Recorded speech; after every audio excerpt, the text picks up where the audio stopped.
നമസ്കാരം. Raf talk ഫുട്ബോളിലേക്ക് അവർക്കും സ്വാഗതം. ട്രാൻസ്ഫർ ഡെഡ്ലൈൻ ഡേ ആണ്. ഇന്നത്തോടുകൂടി വിൻ്റർ ട്രാൻസ്ഫർ വിൻഡോ മിക്ക ലീഗുകളിലും അവസാനിക്കുകയാണ്. അതുകൊണ്ട് തന്നെ നാളെ നേരം വെളുത്ത് നമ്മൾ എഴുന്നേൽക്കുമ്പോഴേക്കും എന്തൊക്കെ ട്വിസ്റ്റുകളും ടേണുകളും ഒക്കെ ട്രാൻസ്ഫർ ജാലകത്തിൽ സംഭവിക്കുമെന്ന് അറിയില്ല.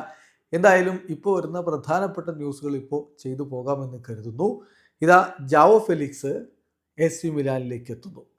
ഇക്കാര്യം ഇപ്പോൾ സ്ഥിരീകരിക്കപ്പെട്ട് കഴിഞ്ഞിട്ടുണ്ട്. ഫബ്രിസിയോ റൊമാനിയോ പോലെയുള്ളവർ അത് ഹിയർ വി ഗോ ഒക്കെ പറഞ്ഞ് ഉറപ്പിച്ചും കഴിഞ്ഞിട്ടുണ്ട്. കഴിഞ്ഞ കുറച്ച് ദിവസങ്ങളായിട്ട് ഈ ഡീലിന് വേണ്ടിയിട്ടുള്ള നീക്കങ്ങൾ നടക്കുന്നതായിരുന്നു. ഇപ്പോൾ ജാവോ ഫെലിക്സ് എ സി മിലാനിലേക്ക് പോകുന്നു.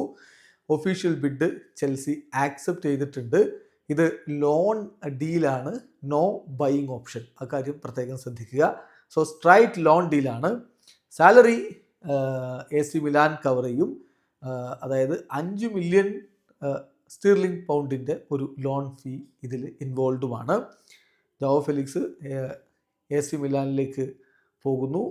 മെഡിക്കൽ ഇതുമായി ബന്ധപ്പെട്ട് ഈ ഒരു ഗ്രീൻ ലൈറ്റ് ലഭിച്ചതിനെ തുടർന്ന് ഇനിയിപ്പം മെഡിക്കലിലേക്ക് കടക്കുകയാണ്. സോ ജാവോ ഫെലിക്സ്, പോർച്ചുഗീസ് യുവ സൂപ്പർ താരം, 25-കാരനായിട്ടുള്ള ജാവോ ഫെലിക്സ് ഈ സീസണിൻ്റെ ബാക്കി ഭാഗം എ സി മിലാനിലായിരിക്കും കളിക്കുക.